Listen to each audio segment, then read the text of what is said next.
What happens when medicine gives up, but faith refuses to? On a quiet Sunday morning in a small church, cameras captured something that doctors couldn't explain. A man who hadn't walked in years stood up from his wheelchair during a prayer service. The footage went viral. Skeptics called it staged. Believers called it a miracle. But what really happened in that moment?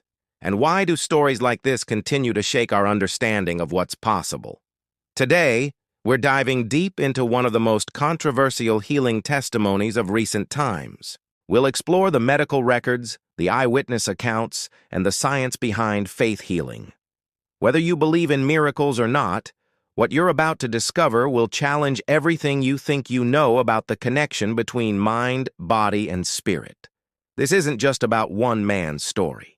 It's about the thousands of similar cases documented worldwide, and the question that haunts both doctors and theologians: can faith actually heal the body? His name was Marcus. For 6 years, paralysis had stolen his independence, his career, and nearly his hope. A severe spinal injury from a construction accident left him wheelchair-bound, with medical professionals offering little chance of recovery. 3 different neurologists agreed. The damage was permanent. Physical therapy had reached its limits. His case was closed in the medical books. But Marcus wasn't ready to close his own book. He continued attending church services every Sunday, carried in by family members sitting in the same spot near the back. He never asked for attention. He never demanded a miracle. He simply showed up, week after week, holding on to something most people couldn't see. And on one particular morning, everything changed. It was during the healing portion of the service. The pastor was praying over several people who had come forward seeking prayer for various ailments. Marcus remained in his wheelchair, as he always did, but witnesses say something shifted in the atmosphere. The pastor felt compelled to approach Marcus, though they had never formally met. What happened next was captured on multiple phones. As hands were laid on his shoulders and prayers were spoken, Marcus felt what he described as electricity and heat flowing through his spine. His legs, numb for 6 years, suddenly tingled with sensation. Before anyone could process what was happening, Marcus gripped the armrests of his wheelchair. His muscles, atrophied and weak, somehow found strength. And then, in front of hundreds of stunned witnesses, he stood. Not shakily, not partially. He stood fully upright, tears streaming down his face, and took his first independent steps in over 2,000 days. The viral video reached Dr. Sarah Chen, a neurologist at Johns Hopkins who specializes in spinal injuries. Unlike many who dismissed the footage immediately, she requested Marcus's full medical history. What she found was documented proof of his condition: MRI scans showing severe spinal cord damage, nerve conduction studies confirming complete loss of motor function, and signed statements from multiple specialists declaring his paralysis permanent. 2 weeks after the incident, Marcus underwent new testing at Dr. Chen's facility. The results were unprecedented. His motor function had returned. Muscle tone was regenerating at a rate inconsistent with any known rehabilitation protocol. The spinal damage remained visible on scans, yet somehow signals were bypassing the injured areas. Dr. Chen published her findings with a rare admission. This recovery defies current neurological understanding. Whether attributed to faith, spontaneous remission, or mechanisms we haven't discovered, this patient has experienced a statistically impossible outcome. Her conclusion sent shockwaves through the medical community. Here's where it gets fascinating. Research into the placebo effect has revealed something remarkable. Belief itself creates measurable biological changes. Studies at Harvard Medical School have documented cases where patients given fake surgeries showed the same improvement as those receiving real procedures. Neuroscientist Dr. Andrew Newberg has used brain imaging to study people during intense prayer and meditation. His findings show that deep spiritual experiences activate the brain's healing centers, releasing endorphins, reducing cortisol, and even affecting gene expression.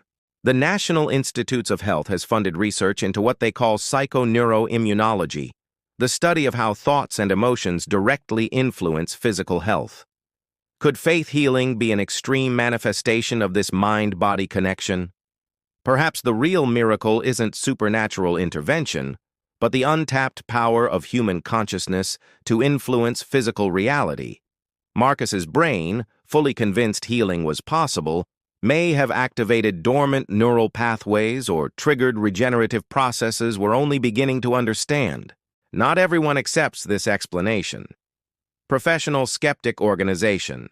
The Committee for Skeptical Inquiry reviewed the footage frame by frame. Their analysis suggested Marcus may have had incomplete paralysis, a condition where some motor function remains but is extremely limited. They proposed he had been gradually regaining strength through unmonitored physical therapy, and the church moment was simply when he chose to demonstrate his progress. Magician James Randi, famous for debunking faith healers, pointed to the thousands of people who attend healing services and don't walk away healed. Selection bias, he called it. We remember the one success and forget the 99 failures. The skeptical argument gained traction when journalists discovered that the church had hosted healing services for 15 years. Marcus was one successful case among hundreds who remained in their wheelchairs. Does this invalidate his experience, or does it simply highlight how rare genuine healing is? The debate raged online, with neither side willing to concede ground. But Marcus isn't alone. Medical literature contains hundreds of similar cases, documented with varying degrees of scientific rigor. In 1987, the New England Journal of Medicine published a case of spontaneous cancer remission following intensive prayer. The patient's tumors disappeared completely within 3 weeks, with no medical intervention. In Brazil, researchers at the University of São Paulo studied a woman who regained sight after being blind for 12 years following prayer at a healing service. Ophthalmological exams confirmed her blindness before and perfect vision after. The Lourdes Medical Bureau in France has investigated over 7,000 claimed miracles since 1858. 67 have been officially recognized as medically inexplicable healings, verified by international teams of doctors. These aren't anecdotal stories from centuries ago. These are modern, documented cases that continue to puzzle the medical establishment. Whether we attribute them to divine intervention, unknown healing mechanisms, or the extraordinary power of consciousness, they represent something real happening that science struggles to explain. Trauma expert Dr. Bessel van der Kolk suggests another perspective. In his groundbreaking book, The Body Keeps the Score, he explores how psychological trauma can create physical symptoms, including paralysis. He documents cases of conversion disorder, where emotional trauma manifests as genuine physical disability. Could Marcus's injury have triggered both physical and psychological paralysis, with the spiritual experience breaking through the mental barrier?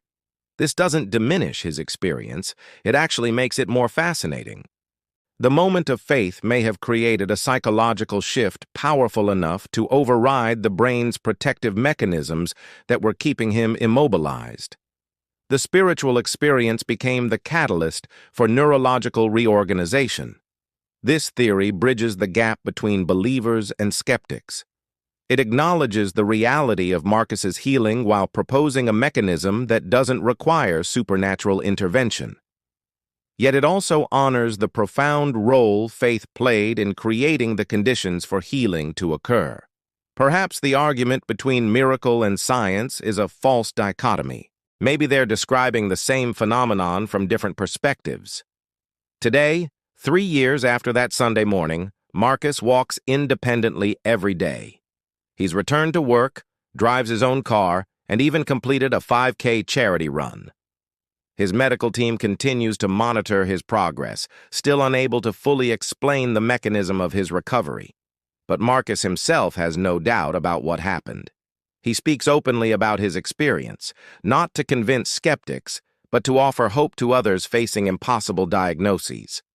He's careful not to promise that everyone who has faith will be healed. He's seen too many faithful people remain in wheelchairs, suffer through illness, and eventually pass away despite fervent prayer. What he shares instead is something more nuanced, that healing comes in many forms, that hope itself is therapeutic, and that the spiritual dimension of human experience should not be dismissed simply because it's difficult to measure. His story has inspired support groups for people with spinal injuries, where medical treatment and spiritual practice are integrated. The results have been promising, with patients showing improved outcomes when both approaches are combined. So what really happened that Sunday morning? Was it a miracle in the traditional sense? Divine intervention that suspended natural law? Was it an extreme example of the placebo effect, showing the untapped potential of human consciousness? Was it spontaneous remission, a rare but documented medical phenomenon? Or was it something else entirely, a phenomenon that doesn't fit neatly into our current categories of understanding? The truth is, we don't know, and maybe that's okay. Maybe the mystery itself is what makes stories like Marcus's so powerful. They remind us that despite all our medical advances and scientific knowledge, the universe still holds surprises. They challenge our materialist assumptions that everything can be explained by physical processes alone. They suggest that consciousness, belief, and spirit might play a larger role in physical reality than we've been willing to acknowledge. And they offer hope to people facing impossible situations. Not false hope that promises guaranteed healing, but genuine hope that the story isn't over until it's over. Whether you walk away from this story believing in divine miracles or in the extraordinary untapped capabilities of the human body and mind, one thing is undeniable. Marcus walked. The cameras captured it. The doctors documented it. The witnesses testified to it. In a world that often feels predictable and mechanistic, stories like this remind us that extraordinary things still happen. They challenge us to remain humble about what we think we know and open to possibilities we have not considered. Perhaps the real miracle isn't just that Marcus left his wheelchair.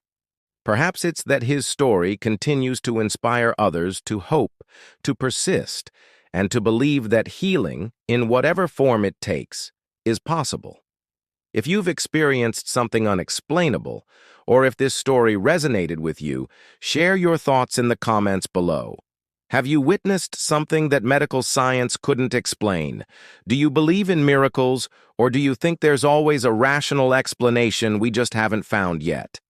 Hit that subscribe button if you want more content exploring the fascinating intersection of faith, science, and the mysteries of human experience. And click the like button if this story moved you.